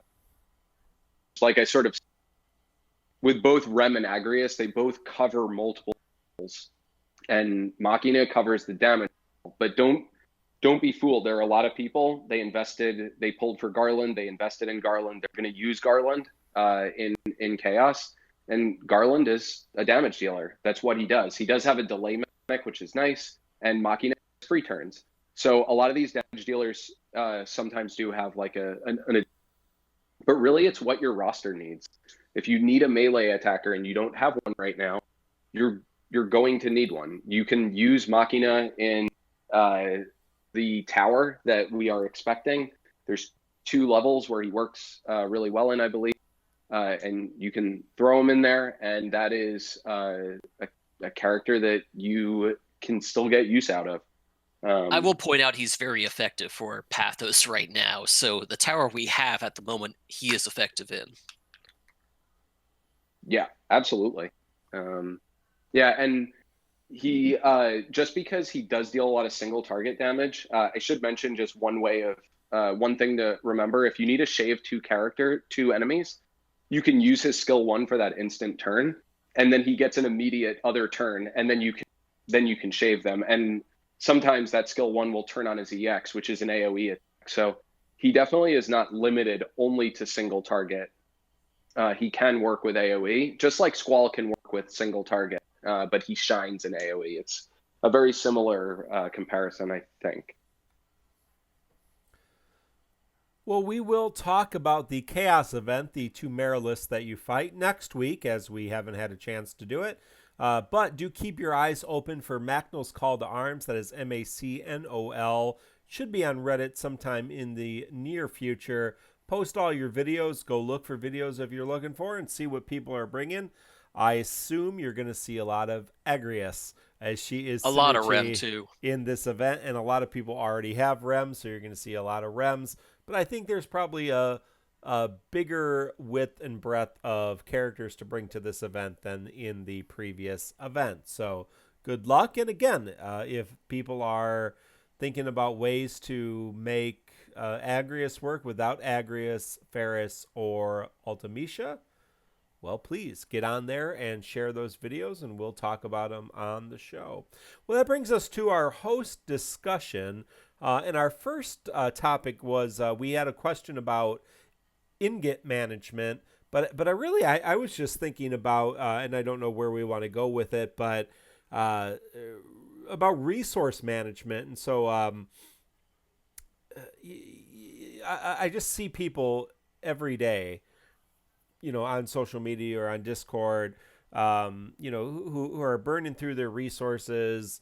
They've spent all their ingots already. They've got 7 or 8 fully realized characters. They don't have any power stones. They don't have any tickets. They don't have any gems. And I was realizing as I was looking at my spreadsheet today that over the last 9 months, since the end of February, when we got guaranteed G tokens, and we were able to guarantee an EX weapon for 75,000, we've gotten somewhere around the bench of 650,000 gems, and I think Macnol had it up and somewhere in the number of 3,200 tickets. So we have been blessed, and we do thank Squex for this, with a large number of free resources. Yet, people do seem to have trouble holding on to those resources, and everybody can play the game how they would like, and that's fine.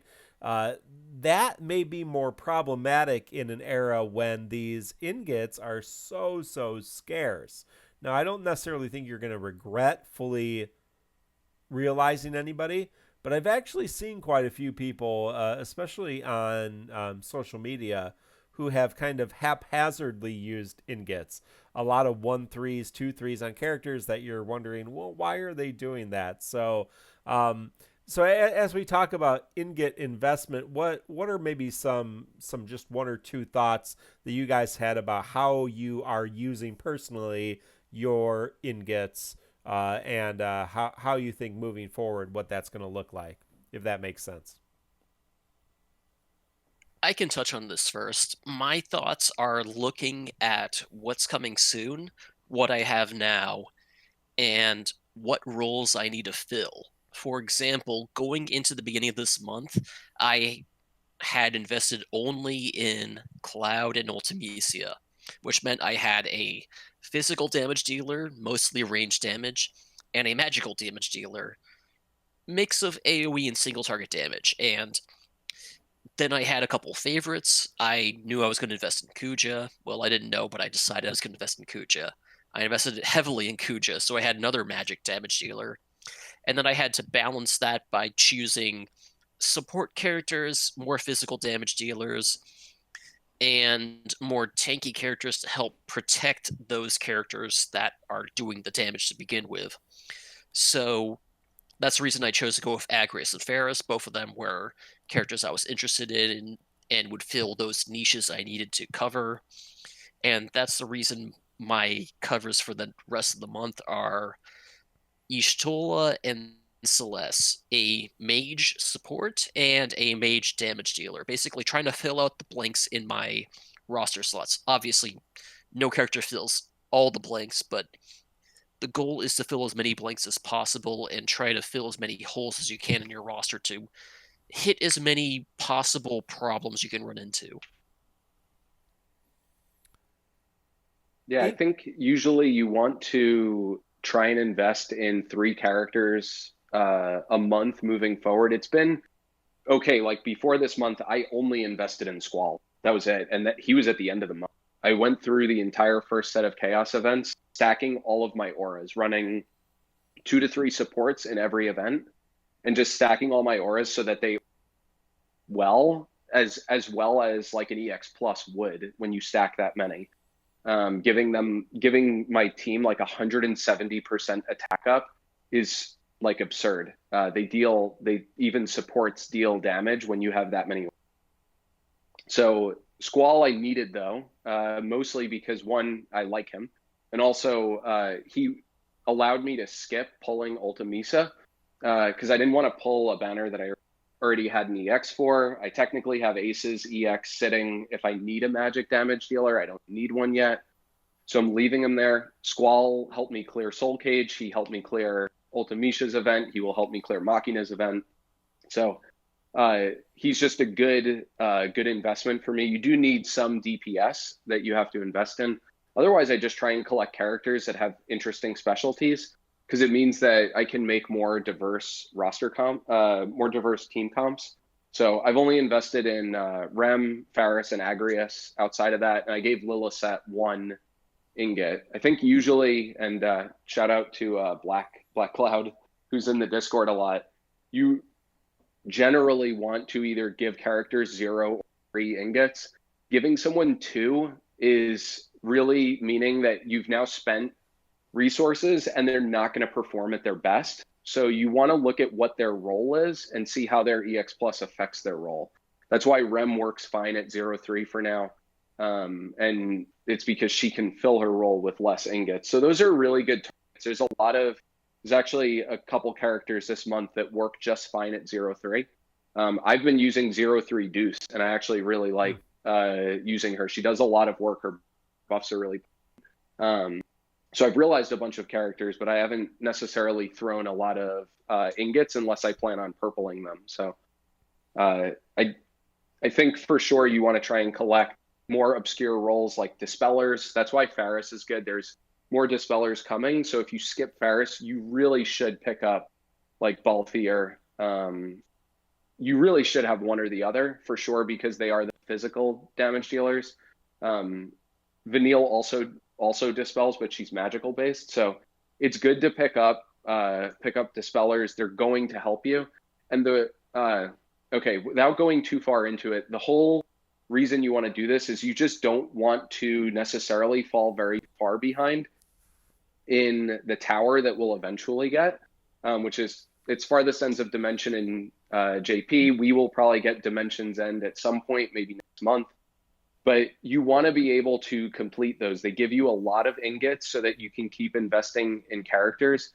And really, if you build good teams with good supports, good auras, good damage dealers, like a good mix of all of them, then you can work through more of those tower stages, and you will keep reaping more and more rewards without necessarily needing to invest. So I would generally aim for building 3 units a month at a minimum if you're trying to clear events and try and diversify your roles. That's a good transition to what we're going to talk about next. Just from my take, I've realized 10 weapons. I fully realized 5.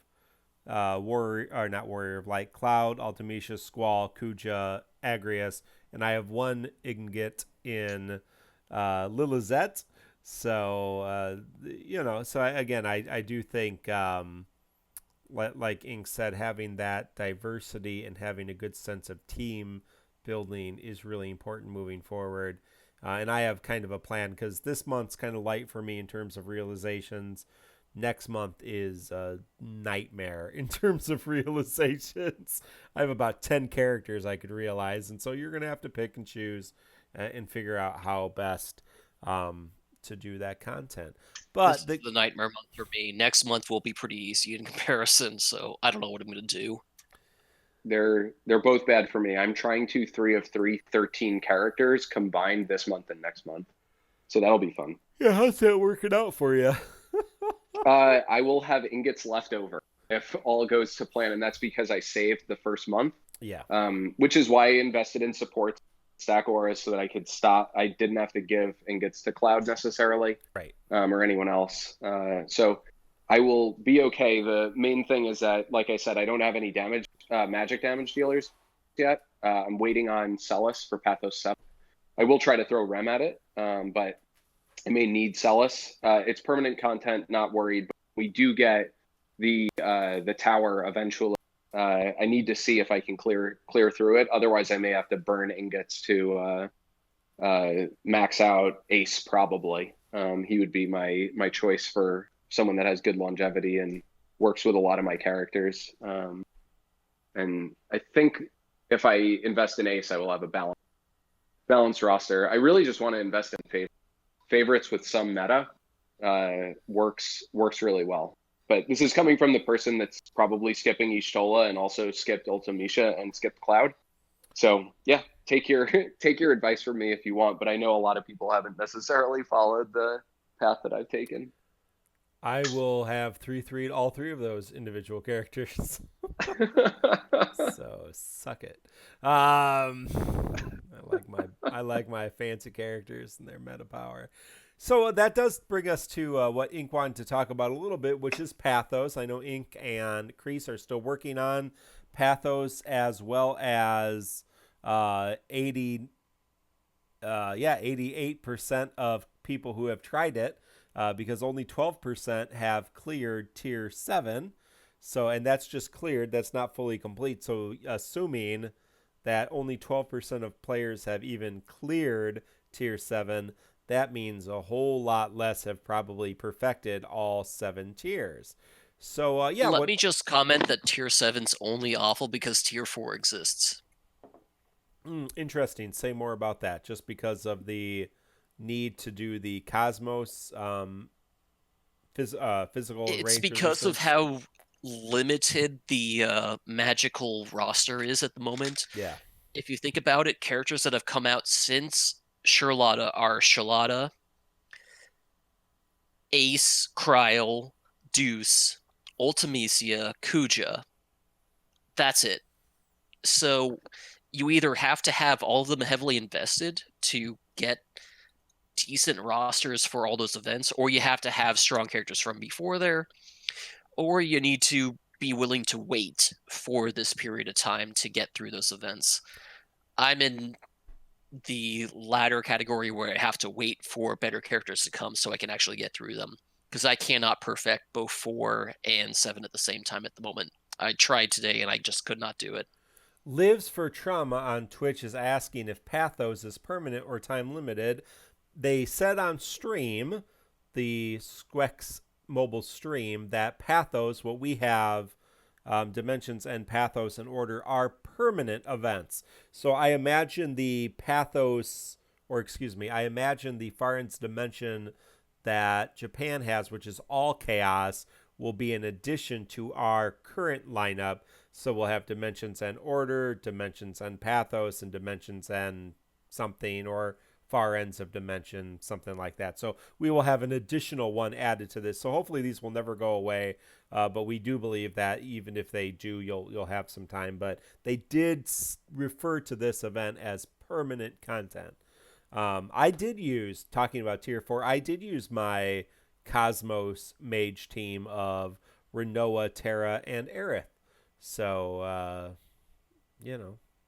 there you go. I don't know if I'm anybody... really stuck because I don't have any good healers for a Cosmos level difficulty. Yeah, you guys were talking I about tried healers. Selfie, and she just could not deal with the supercells because those things do supercell so frequently. It's just too much for Selfie to deal with. So I was stuck.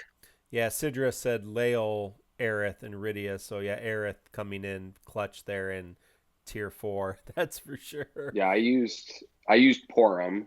And I can't stand using Porum. Porum is the one character that I wish I didn't pull, but I'm fine that I have her because she has a really unique, like I said, I collect characters that have really interesting or unique niches.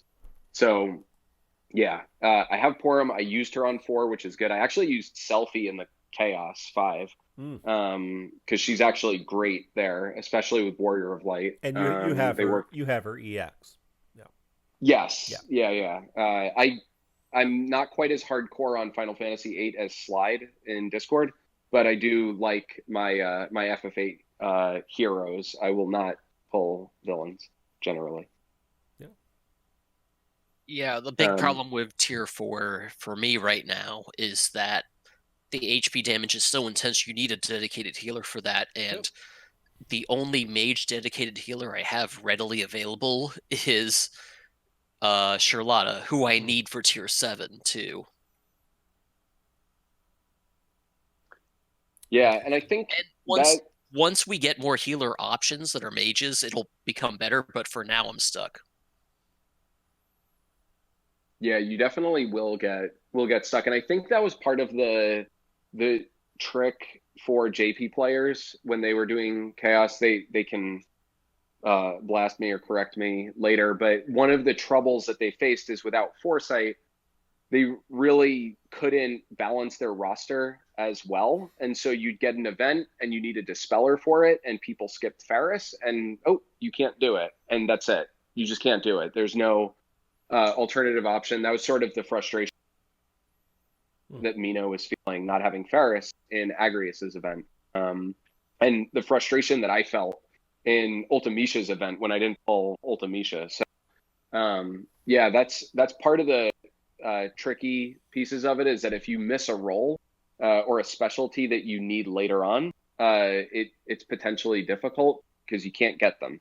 There's no, I mean, you could pull Rem right now and she will heal. I used her in Maria's EX stage as my healer, but yeah, it's that has those same terrible spark eyes. Yeah, you just have to try and balance your pulls and your rolls as much as possible. Grab auras whenever you can. They're really powerful if you have them even on just an EX. Icepick is saying, did Lena as my healer, and Witch Guy is saying used Setzer. So maybe some other options out there. Macnol is working on a special project for Dimensions End. It's taking, it's a little bit bigger of a project than just the regular Call to Arms. So he's taking his time with it. So do look forward to that. The previews that we have seen of it look really cool. He's trying to tweak it a little bit so it's ready to go when he launches it on Reddit. So yeah, anything else, Ink? What else were you kind of thinking of in terms of Pathos discussions?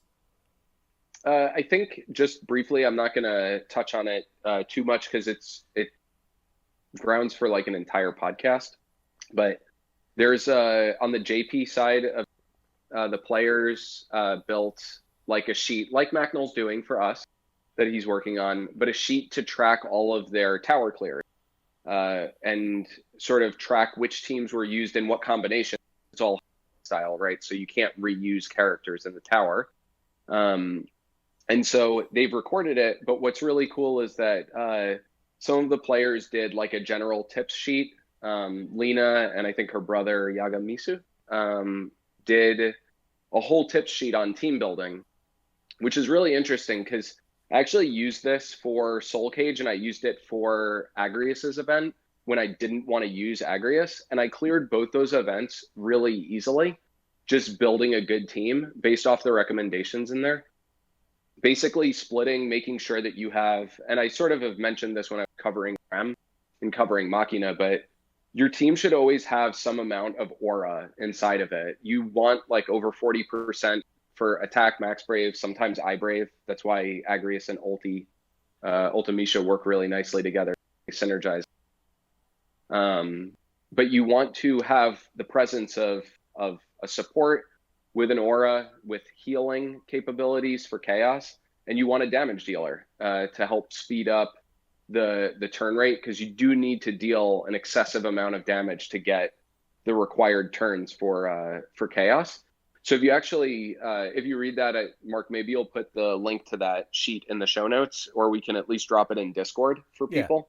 Yeah. It's really interesting to actually read how some players have started structuring their teams.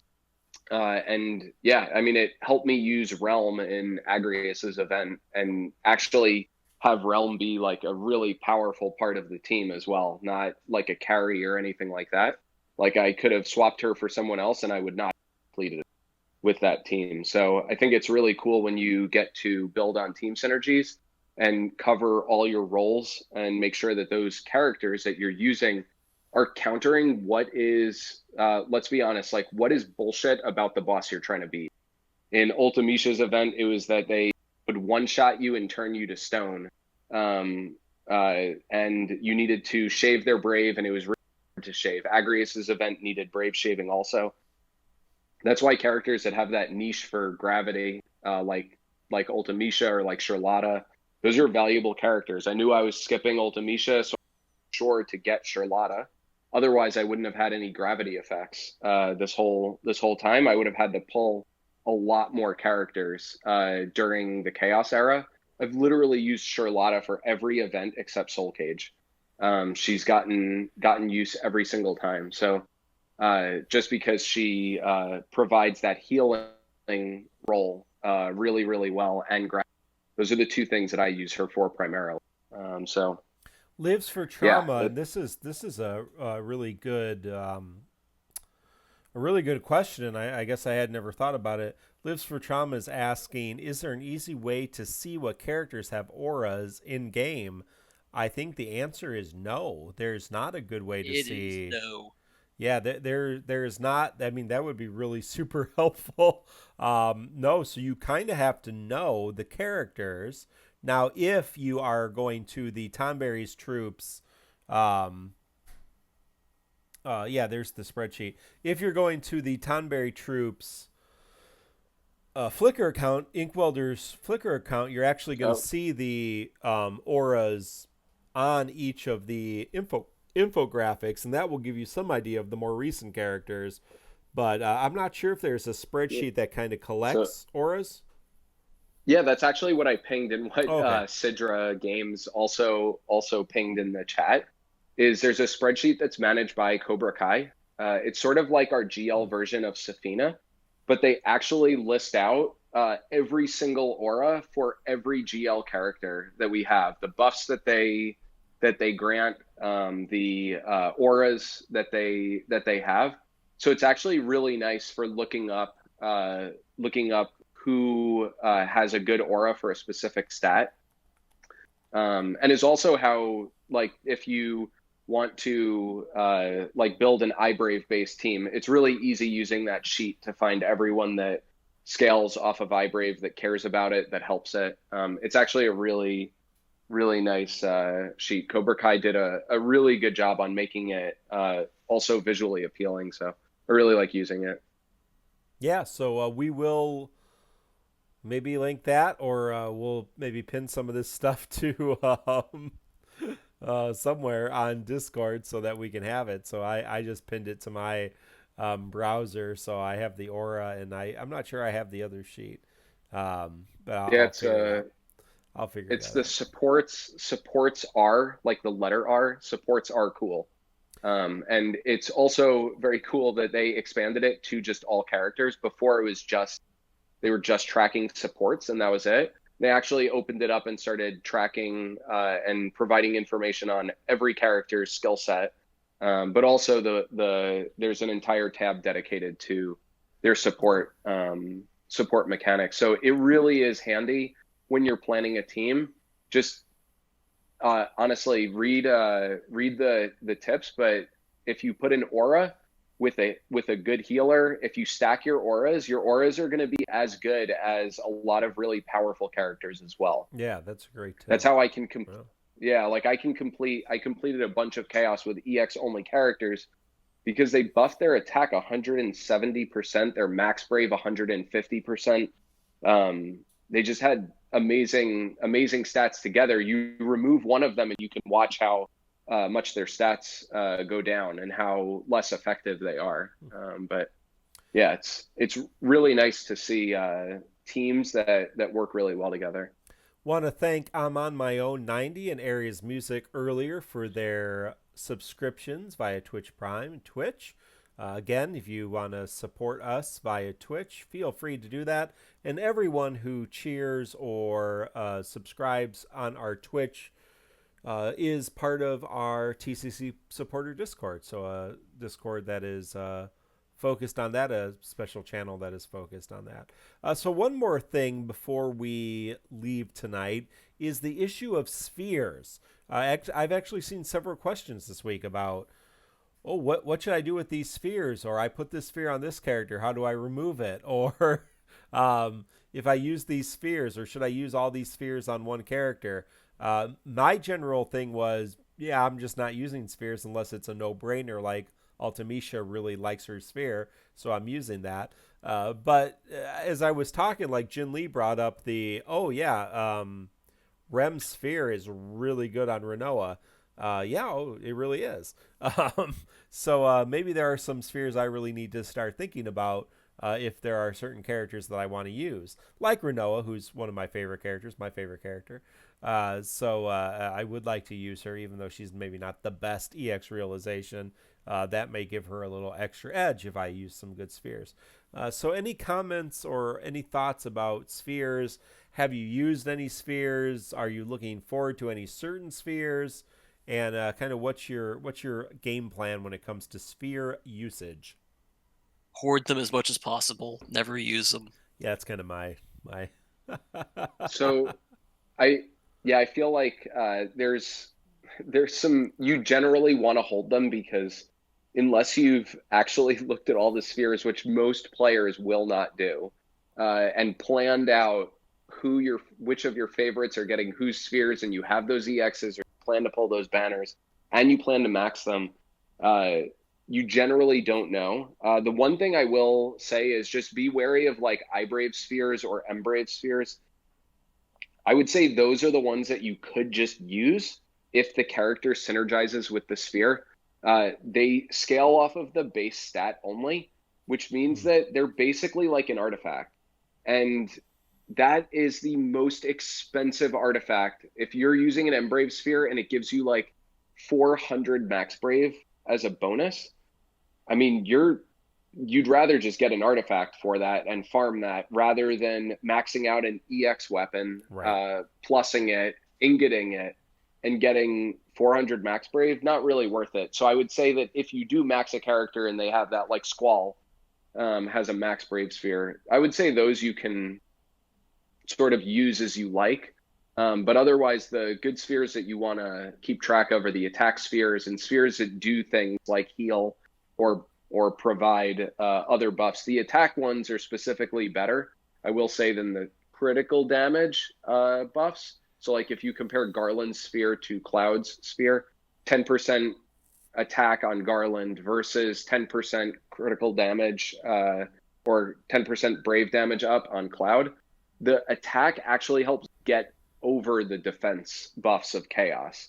So in high defense, attack is better. In low defense, that brave damage multiplier is better. So yeah, and most of the time we're dealing with high defenses. So it's not a bad sphere like the critical damage one or the damage up one, but attacks are better. So you probably want to save attack spheres for your favorite damage dealers that you plan on keeping around in your party for a while. Some of your favorites, I would say those are also ones that you want to keep an eye out. Yeah, and we will try on the podcast to highlight the unique spheres, such as the Faris sphere that was released this week, that causes the poison aura when dealing critical hits while it's equipped. Yeah, I did see someone, I think, who was on our Discord asking if they should, or maybe it was on social media, asking if they should fully limit break, fully realize like Cloud to get his sphere. Well, I think advice of fully realizing someone to get their sphere, except in maybe one or two instances, is probably bad advice and may universally be bad advice. That's a big investment for a little return. 1 book and 2 ingots for a sphere is not a great investment. Now, there will be some sphere mechanics coming up a year from now where you can create spheres, and we have yet to really see how that looks and how that's gonna play out. So we may find out in a couple months after JP's gotten this thing under their hood that, oh yeah, we can just burn through our spheres, and a year from now there'll be good ways to get other spheres. So I don't think that will probably be the case, but definitely, they are limited resources, but they aren't resources that you should be pushing ingots into just to get. So I think if you look at the JP side of the game, they have this budget sphere thing, and it's actually really nice. You can use like tier 4 and tier 5 crystals, with JP has more of those, and you can just farm materials in co-op, and you can buy budget spheres. So for example, Machina's sphere that gives attack and iBrave, you could buy a version of that instead of giving 10%, it gives 5%. So it's not nearly as good. It's budget, but you are getting it without max weapon. So I would say just keep in mind, like, if you look at a sphere and you're like, I don't know anything in the game that does that, or hey, this adds like a skill, like if you're HP regioning or you're dispelling buffs, those are rarer abilities, and so you might want to hold on to those and use them strategically. But yeah, The ones that have stats associated with them, you'll get budget versions so that you can at least apply budgets to your characters in the future, which is pretty nice. So that means the spheres that we do get from the EX realizations are still, as of today in Japan, the premium spheres.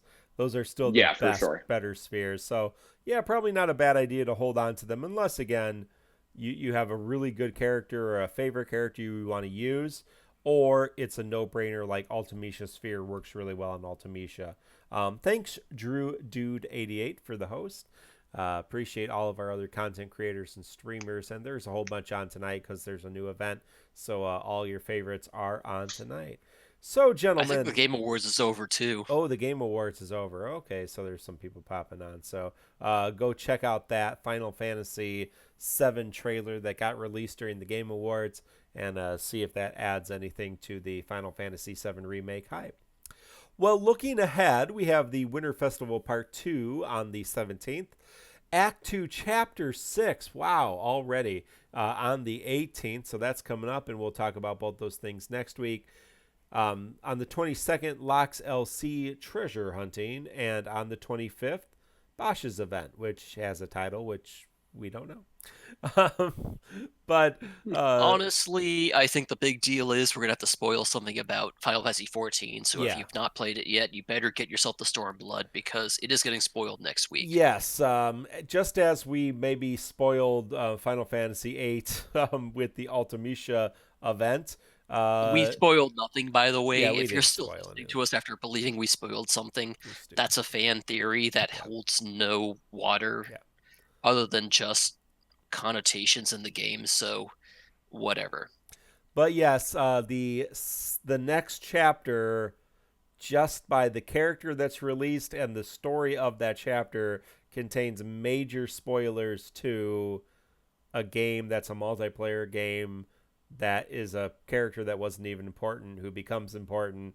And I don't really care personally, but if you do care and you want to go back and play through all that story mode in 7 expansions ago in Final Fantasy 14 or 2 or 3 or whatever it was, we'll share that. We will be giving some spoilers because the game actually gives, DFFOO is actually going to give spoilers in that and let's chapter. be clear that we're not going to discuss story spoilers for the story chapter next week, because it only releases the day before. Correct.